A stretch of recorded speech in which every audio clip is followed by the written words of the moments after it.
लालू प्रसाद जी को परिवार को क्रेडिट लेना चाहिए कि 15 साल में उन्होंने क्या किया। बिहार में भय पैदा किया, बिहार में लूट लिया, बिहार को भ्रष्टाचार की ओर भेज दिया। यही परिचय है लालू प्रसाद जी के परिवार का। वहाँ पे कहता है लकी ड्रॉ निकलेगा, नंबर लिखवाइए। बहुत लोग शॉपिंग जाते हैं, मोबाइल नंबर नोट करते हैं और उसके बाद से लगातार कंपनियों के फ़ोन आपके ऊपर बजना शुरू हो जाता है। तो ये डेटा लीक होना कोई बहुत बड़ी बात नहीं है।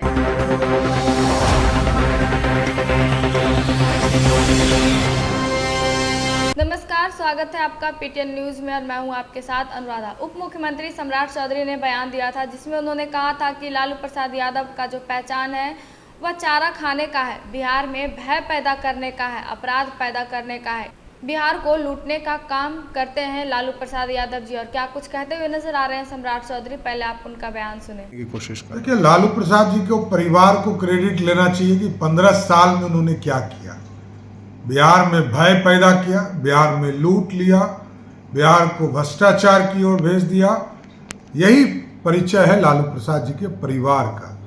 नीतीश जी का परिचय है विकास। नीतीश कुमार के शासन में सब दिन विकास की बात हुई, रोजगार की चर्चा हुई और कुछ लोग सिर्फ क्रेडिट लेने के लिए राजनीति करते हैं। उनको अपने माता पिता को क्रेडिट लेने की चिंता नहीं है। वो नहीं कभी कह भी नहीं सकते हैं कि मेरे पिताजी माताजी ने कुछ किया। नीतीश जी का जरूर क्रेडिट लेने का लोग प्रयास करते हैं, ऐसा कुछ है नहीं। बिहार की जनता जानती है।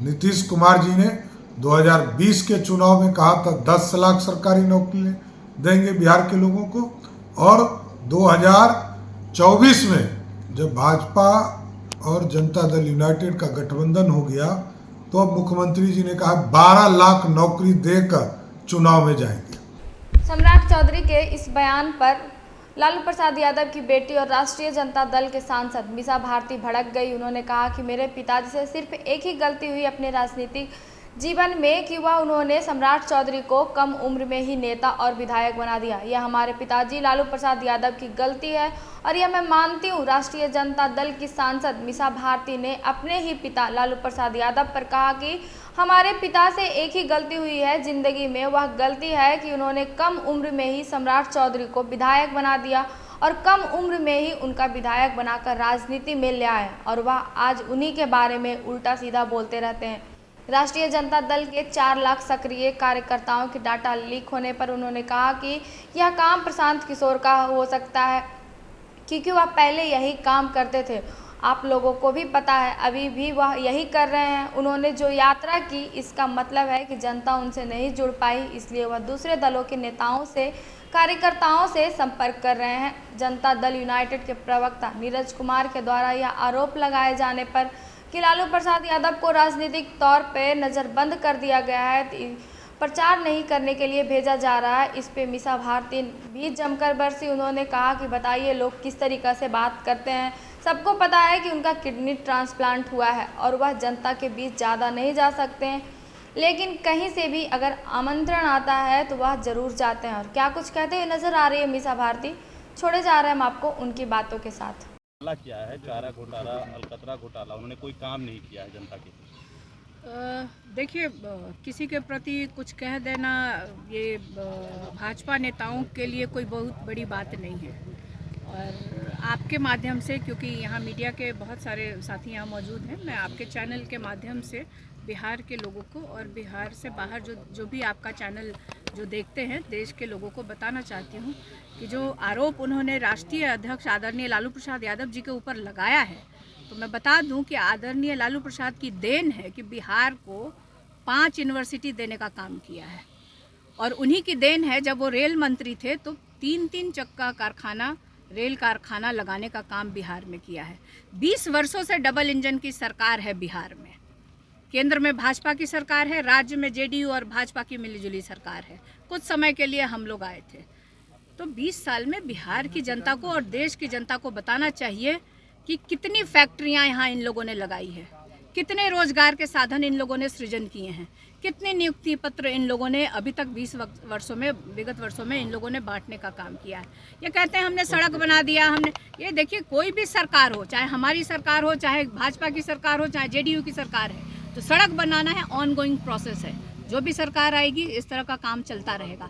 लेकिन आपने बिहार के लोगों के लिए, बिहार में बेरोजगारी दूर करने के लिए कौन सी ऐसी फैक्ट्री लगाई है? लालू प्रसाद ने सिर्फ एक गलती की है, और वो भी सम्राट चौधरी को उम्र ना होते हुए मंत्री बनाने का गलती किया था। सिर्फ एक गलती हमारे नेता से हुई है, सम्राट चौधरी को, और उसी की देन है कि आज उनको भाजपा भी पूछ रही है। दीदी, जम्मू कश्मीर यादव को लेकर कह रहे हैं कि ये बताना चाहिए कि नौकरी लेने के और देने के दौरान उन्होंने कितना घोटाला किया है। ये तो मुख्यमंत्री बताएंगे ना। केंद्र में इनकी सरकार है, राज्य में इनकी सरकार है, सब एजेंसियां इनके हाथ में हैं। सुबह शाम उनके साथ चाय नाश्ता करते हैं। आज फलाने को नोटिस देना है, आज चिल्लाने को नोटिस देना है, तो ईडी, सीबीआई, इनकम टैक्स तो सब इनके पास है। और क्या बात कर रहे हैं ये लोग? ये अपमान कर रहे हैं। जो 3-3.5 लाख नियुक्ति पत्र जिन लोगों को मिला है उनका वो अपमान कर रहे हैं। वो कह रहे हैं, मतलब उन टीचरों का अपमान कर रहे हैं। यूपी से आकर के देश जगह जगह से लोगों ने, जिन लोगों ने अप्लाई किया था, जिनको यहाँ पे बिहार में नौकरियाँ मिली हैं, उनका वो अपमान कर रहे हैं। और यही काम सिर्फ इन लोगों को आता है। जेडीयू के लोग कह रहे हैं कि लालू प्रसाद यादव को नजरबंद किया जा रहा है राजनीतिक तौर पर, कैसे देख रहे हैं इसको? नीतीश कुमार को क्या किया गया है? कितनी बार आपसे मिले हैं, मीडिया के साथियों से कितनी बार रूबरू हुए हैं? मुख्यमंत्री को तो कोई नज़रबंद नहीं किए हुए है। क्या बात कर रहे हैं ये लोग? मैं बार बार कह रही हूँ कि इस तरह के उल जलूल बातें आजकल नेताओं के मुंह से शोभा नहीं देता है। चाहे वो मांझी जी हों, गलत बयानी आजकल कर रहे हैं, चाहे गिरिराज सिंह जी को ले लीजिए, चाहे जेडीयू के किसी भी नेता को ले लीजिए। सकारात्मक राजनीति तो कोई करना भूल ही गया है लगता है। अब कोई बीमार है, और आप सब लोग को पता है, इस देश को पता है कि आदरणीय लालू प्रसाद यादव जी का किडनी ट्रांसप्लांट हुआ है, तो पब्लिक में थोड़ा कम जाते हैं। लेकिन आप जब उनको जहाँ से भी निमंत्रण आता है तो सब जगह उपस्थित होते हैं, मीडिया के लोगों से मिलते हैं, ऑफ द कैमरा लोगों से मिलते हैं, बातें करते हैं।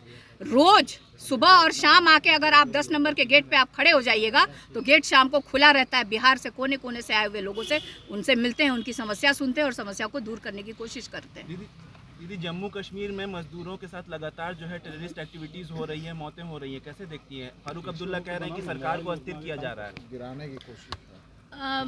देखिए, घटनाएं तो देश के हर एक जगह इस तरह की घटनाएं होते रहती हैं, और ख़ास तौर पे इसको पॉलिटिकली अगर इस पे बयानबाजी कम किया जाए तो ज़्यादा अच्छा है। लेकिन अगर इस तरह की कोई समस्या आती है तो लॉ एंड ऑर्डर का सिचुएशन है, सरकार को इसको अच्छे से टैकल करना चाहिए और उसको दूर करना चाहिए। आरजेडी के 4 लाख सक्रिय कार्यकर्ताओं के डेटा लीक होने की बात की जा रही है। प्रशांत किशोर आपके कार्यकर्ता पदाधिकारी से संपर्क साध रहे हैं, उनको फोन कर रहे हैं। देखिए आपको पता है कि प्रशांत किशोर जी कौन है, उनका काम क्या है, तो उनके पास डेटा पहुंचना कोई बहुत बड़ी बात नहीं है। आज लोगों के पास पैसा हो, अगर मेरे पास पैसा है तो कल हम भी भारतीय जनता पार्टी का और जेडीयू के लोगों का डेटा या आम लोगों का डेटा, आजकल आप देखिए मोबाइल, जैसे हम लोग शॉपिंग जाते हैं वहाँ पे कहता है लकी ड्रॉ निकलेगा, नंबर लिखवाइए। बहुत लोग शॉपिंग जाते हैं, मोबाइल नंबर नोट करते हैं, और उसके बाद से लगातार कंपनियों के फ़ोन आपके ऊपर बजना शुरू हो जाता है। तो ये डेटा लीक होना कोई बहुत बड़ी बात नहीं है। लेकिन इसका मतलब कि जो उन्होंने यात्रा की, कितने किलोमीटर यात्रा की है उन्होंने, पैदल यात्रा, कुछ वो बताते हैं ना कि हम इतना किलोमीटर हम चल लिए हैं, तो जो पैदल इतने यात्राएं की, आप गांव-गांव में गए लोगों, तो क्या आपके साथ कोई लोग जुड़ा नहीं क्या कि आपको दूसरे दल के लोगों का डेटा लेना पड़ रहा है? आरजेडी को इससे कोई फर्क नहीं पड़ेगा। नहीं, आरजेडी को क्या फ़र्क पड़ेगा? आरजेडी तो मतलब जनता मास की पार्टी है, आरजेडी को क्या फ़र्क पड़ रहा है? ठीक है, वो कह रहे थे कि और आरजेडी के कार्यकर्ताओं को और नेताओं को किसी का भी फ़ोन आए, इस देश के प्रधानमंत्री का भी फ़ोन आए, वो जहाँ हैं अडिग हैं, अपने नेता के आइडियोलॉजी में विश्वास करते हैं और वो उनके साथ बने रहेंगे, चाहे किसी का भी फ़ोन आए। डेटा देने का वो 100 करोड़ रुपया लेते थे, ये बात वो कह रहे हैं, इसको कैसे आप देख रहे हैं? मतलब वो प्रशांत किशोर देते थे ना, हाँ, लेते थे या देते थे, वही बता रहे हैं ना कि आखिर उनका काम ही यही है ना। प्रशांत किशोर जी का काम ही यही था, और शायद अभी उसको कंटिन्यू भी रखे हुए हैं। आप ही लोग के द्वारा हो रहा है कि मतलब उन्होंने डेटा ले लिया है, तो आज भी वही, मतलब जनता से वो जुड़ नहीं पा रहे हैं।